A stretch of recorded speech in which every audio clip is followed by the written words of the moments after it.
right, welcome back. Neurotrain Collaborative. This is Katie and Kelly. I'm Erin, and we're going to talk about the metabolics precipitating pain and what's happening usually, how the metabolics of your body and the resources of your body may be contributing to your pain experience if you have chronic pain or an area of pain that is comes and goes. um, One thing that is really cool, and we'll be covering this in our nutrition class on Wednesdays, second and fourth Wednesday of the month in September. But one thing to know is that, as we've said this before, your metabolism is the total sum of all the chemical processes in your body. So any interference in your metabolic processes directly impacts structure. And that is a revolutionary idea for most people. So not having enough magnesium, calcium, sodium, potassium, all of that can impact nerve function. It can impact inflammation. It can impact muscle contraction. It can impact cellular swelling. Um, a low zinc can also, low copper, all those things can also impact swelling and higher estrogen levels. And all that stuff can create what's called an excitotoxic experience in the nerves and cells, which is what they do before they die. Typically when they're stressed, they become really hypersensitive.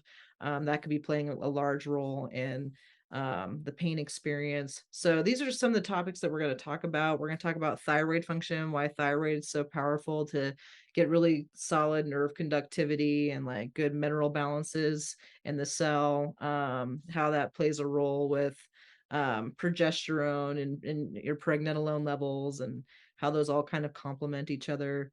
Will also be kind of, the other thing to note is that sunshine is so crucial for lowering sympathetic response in the body, helping you use your sugars better, and of course giving us vitamin D. And low vitamin D can be a major contributor to pain. Does anybody have anything to add to that? Yeah, I think it's important to note that when you start working with any of the three of us, and if you have a history of pain, chronic pain, acute injuries, recurring injuries, that it is really hard for us to ignore the metabolic side of this. That if you come to see us and you have recurring ankle sprains, it's going to be really hard for us to say, oh, we can do this, this, and this movement wise and set you free, because there is some metabolic stuff going on there that can really affect the outcome of what you're doing. So compounding results, if we can handle a little bit of changing to metabolics to then increase your body's ability to use the movement better, to let that sink in more, um, that it's going to help you a lot more than just doing the movement by itself. Um, so typically in a chronic pain state, we see high cortisol levels, right? Stress levels go up considerably. Chronic pain is exhausting. It's painful in more ways than just physical. And it takes a lot of energy, and our cortisol is going to go up because cortisol is protective. It does good things. Without cortisol, we would not be here. It keeps us alive. Downside is you run on cortisol too long and your body just gets even more exhausted. It doesn't work as well. There's other things that happen metabolic wise that don't suit us long term. So short term, it's very protective. It does good things, but it's not something that we want to be living on high levels of for years and years and years. Um, and so one thing that really helps with high cortisol levels while we're working on chronic pain, while we're working on movement and vision and all the rest of the things, is sugar. And I know you're like, wait, I get to eat candy and cakes and cookies? No, no. Um, Sugar in the sense of fruits, roots, juices, milk, can be really, really helpful in healing some chronic pain because it's going to lower cortisol. Some of you may also be listening in right now and you haven't had sugar in a while. And when you do have that occasional binge, your pain increases. Yeah, because sugar lowers cortisol. And if cortisol has been masking your pain for quite some time or lowering the threshold of it, you might have some increased pain if you binge on sugar and have too much in too small of a window.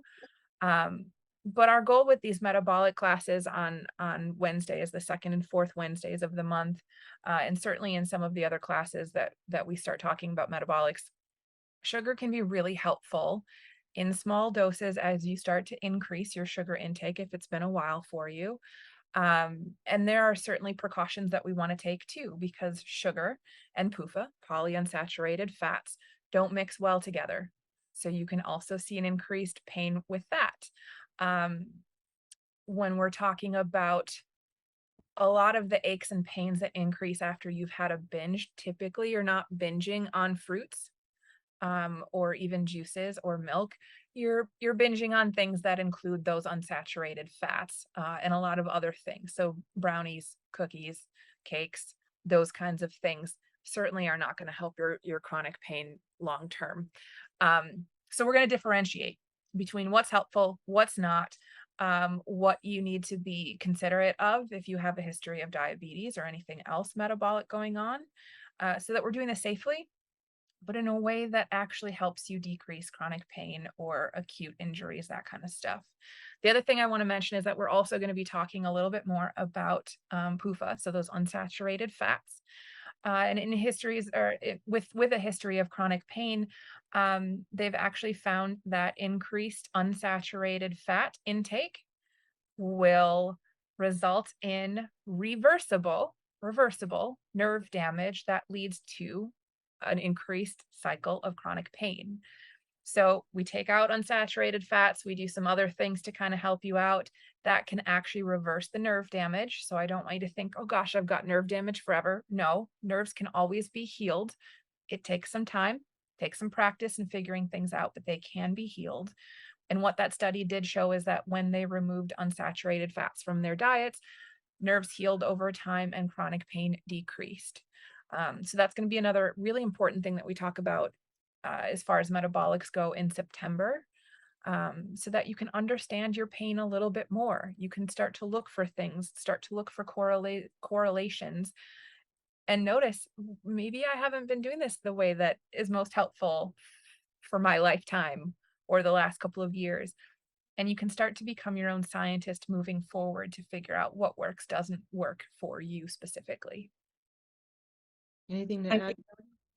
Yeah, I was just gonna say that, the thyroid component of that is another underlying root. So we know that your brain runs on glucose and oxygen and activation, and that it's directing the master gland, and the master gland is working in synergy with those that that neurology, and that your master gland, the thyroid, is where your stress hormones are going to be directed from. So when we have an increase in cortisol, adrenaline, other any stress hormones, we know there's an underlying root happening within the communication of the thyroid gland, which is based on the kinds of nutrients that you have or don't have in your body.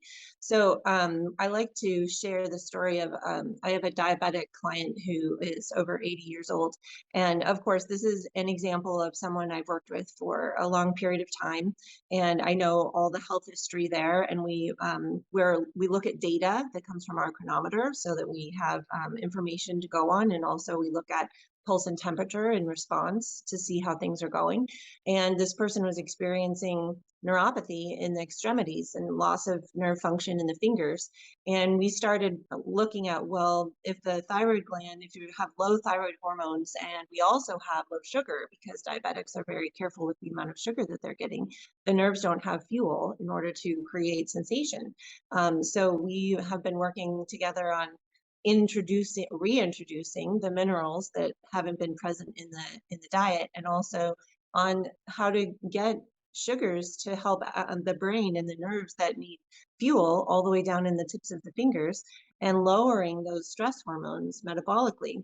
And this person has got their finger sensation back, over 80 years old, and wants to play the mandolin, wants to be able to feel the strings of the guitar underneath the fingers, and we got it back. So we know that these things produce powerful results, and it doesn't matter how old you are or how long you have been a certain way, that when you start giving your brain fuel, then it will in return give better function to the nerves that are throughout your body. Great points, both of you. One last piece to know about sugar is that it's an accelerant, so it's a fuel source, but it's an accelerant to metabolism, as is thyroid, as is caffeine. So if you're having sugar or caffeine or thyroid, but you have a poor nutritional foundation, you're literally accelerating your metabolism, and then there's a big discrepancy, and that's where a lot of negative side effects can occur, along with pain and migraines and all kinds of stuff, skin issues. So that's part of why we say, hey, when you're starting to add carbs back in, if you've gone low carb for a while, it's better to go, or if you're diabetic, fruits and roots are awesome, particularly fruits though, um, because you don't need um, insulin when you have a good amount of potassium. Potassium is helping shuttle sugar into the cell. Um, as is fructose is something that doesn't need a lot of insulin to enter the cell easily.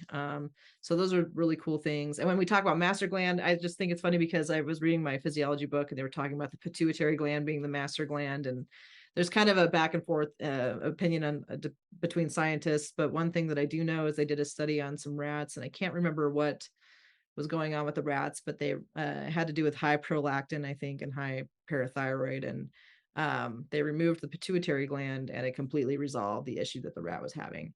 And the rat was fine without its pituitary gland. So I just thought that was an interesting study. And so it does kind of speak to your thyroid is the driver of energy metabolism in every cell. And that's kind of why we reference that as the master gland of metabolism, the master of metabolism.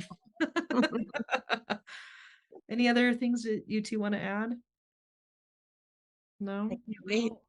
We could talk about it for days. I mean, there's really years. Honestly, we could continue talking about this for a very long time. There is so much to know. So we're really looking forward to you, even if you're brand new to us, joining us in September and learning a little bit more about your body, what might work to help heal some of the chronic issues you're dealing with. Yeah, definitely. We will be talking about it for days because we'll be talking about it in every Yeah. class. All right. Well, have a wonderful day, and we'll see you next time.